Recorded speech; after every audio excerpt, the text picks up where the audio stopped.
Coucou tout le monde, c'est Letty, j'espère que vous allez bien, bienvenue dans cette vidéo qui vous présente aujourd'hui une carte aux accents hivernaux et pourtant c'est un set de tampons que j'utilise aussi pendant la période d'automne puisqu'a priori il a été destiné à ça, mais je voulais vous montrer que nos sets de tampons, même s'ils ont un petit accent particulier à une saison ou à une période, on peut tout à fait les transformer et faire en sorte de les utiliser tout au long de l'année. Comme je veux créer une petite scène, j'avais envie d'avoir un papier plus large que d'habitude. Je vais donc utiliser un die que vous connaissez bien, c'est le Wonky Stitch de chez My Favorite Things, mais je vais le découper d'une manière un petit peu particulière, je vais vous montrer. Donc dans ma plaque de coupe, j'ai posé mon die tout à fait normalement sur mon papier, mais dans ma plaque de coupe, je vais faire en sorte de faire dépasser une des parties du die de mon sandwich, ce qui fait que ce qui ne sera pas coincé, voilà, tout ce qui est ici, ne sera pas découpé. Donc je passe une première fois dans la Cuttlebug et bien sûr tout ce qui était pressé entre les rouleaux a bien été découpé. Donc j'enlève mon die, je le replace le plus précisément possible en faisant en sorte de faire coïncider les petites lignes de coupe, même si ici c'est pas évident avec le Wonky Stitch puisqu'on a deux lignes de fausse couture qui se croisent, mais vous allez voir au final le résultat est pas mal du tout. Donc je le place sur le reste de ma feuille et cette fois-ci je fais dépasser ce qui a déjà été coupé bien sûr. Et je ne place sur ma plaque que ce que je veux vraiment découper. Donc je coince mon die et le papier dans mon sandwich et je laisse dépasser ce que je ne veux pas recouper. Et du coup, d'un die rectangulaire d'une forme classique, mais j'ai réussi à faire une découpe rectangulaire longue. De la même manière, en jouant avec ce type de placement, on peut faire en sorte que nos die soient plus courts, plus longs, enfin voilà. Amusez-vous, faites des essais, vous allez voir, c'est assez sympa. Je vais maintenant passer à la partie tamponnage de ma réalisation. Et je vais d'abord m'occuper de mon papier de masquage, puisque je vais réaliser une scène avec des personnages plutôt sur le devant, des petites choses sur l'arrière. Donc je vais avoir besoin de beaucoup de masquage. J'utilise mon papier Inkedinkado. Je vous le rappelle, vous pouvez l'utiliser plusieurs fois, vous recollez bien les petites parties que vous avez utilisées et découpées précisément sur l'emballage de votre tampon et comme ça, la prochaine fois, vous pourrez l'utiliser facilement sans avoir à redécouper et retamponner.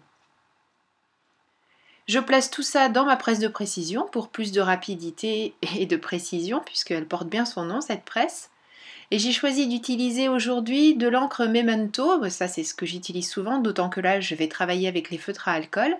Mais j'ai choisi pour une fois de ne pas utiliser la noire, mais la marron qui est la Rich Cocoa. Je referme ma presse. Et ensuite je n'ai plus qu'à faire une petite séance de découpage de mes petits papiers de masquage. Mais vous allez voir, ça se découpe quand même très très facilement.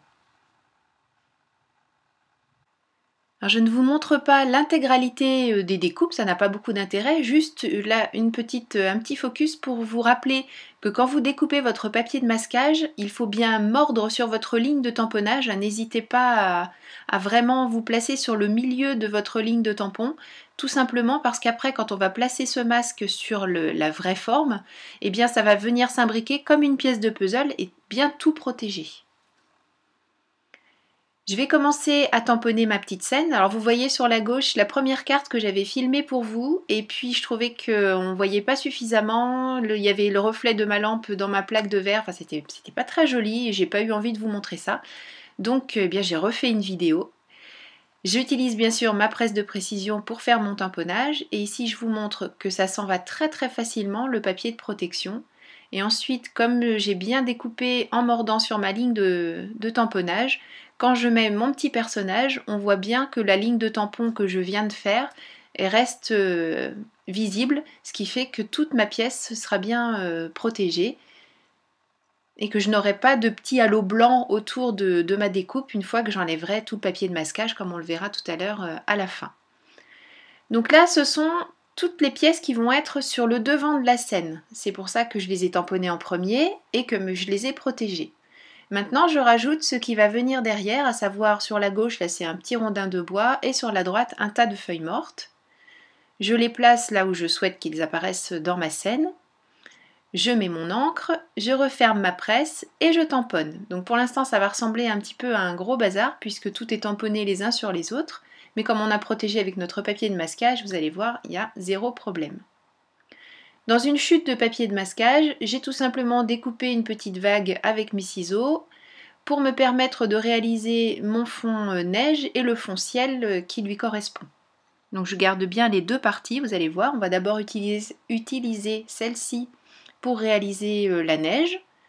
Donc cette fois j'ai choisi d'utiliser une encre Distress classique pour la neige. J'utilise la couleur Tumble Glass. Donc sur la gauche, là vous voyez, j'avais travaillé sur du papier craft Nina Desert Storm et j'avais utilisé une encre blanche, la Yeti de chez Lawn Fawn.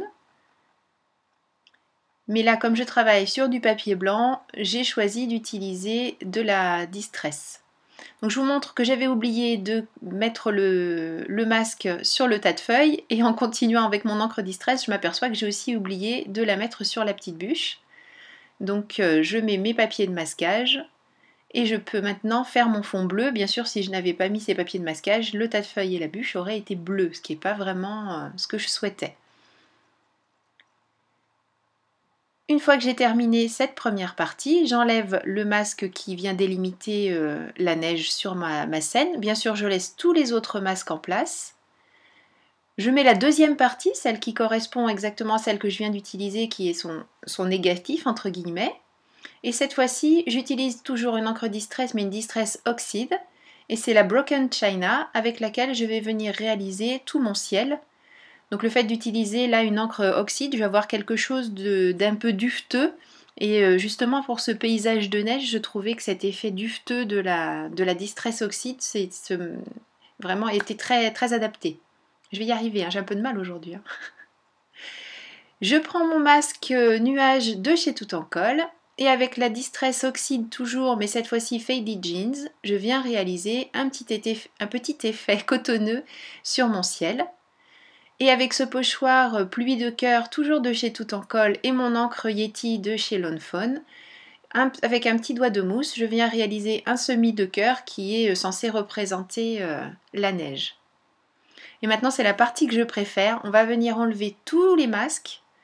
Donc, ce qui pour l'instant ressemble à un petit peu un gros bazar va s'avérer être une très jolie scène. J'adore utiliser ce papier de masquage et surtout quand on l'enlève comme ça, révéler tout ce qu'on a pu tamponner et qui du coup forme un joli ensemble. Pour la mise en couleur, une mise en couleur au feutre à alcool très très simple. Vraiment rien de particulier, donc je vais accélérer cette partie, vous laisser avec un petit peu de musique et je vous retrouve tout à l'heure quand tout aura été mis en couleur.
J'adore ce contraste des deux types d'encre Distress et puis les feutres à alcool, je trouve que ça ressort vraiment bien.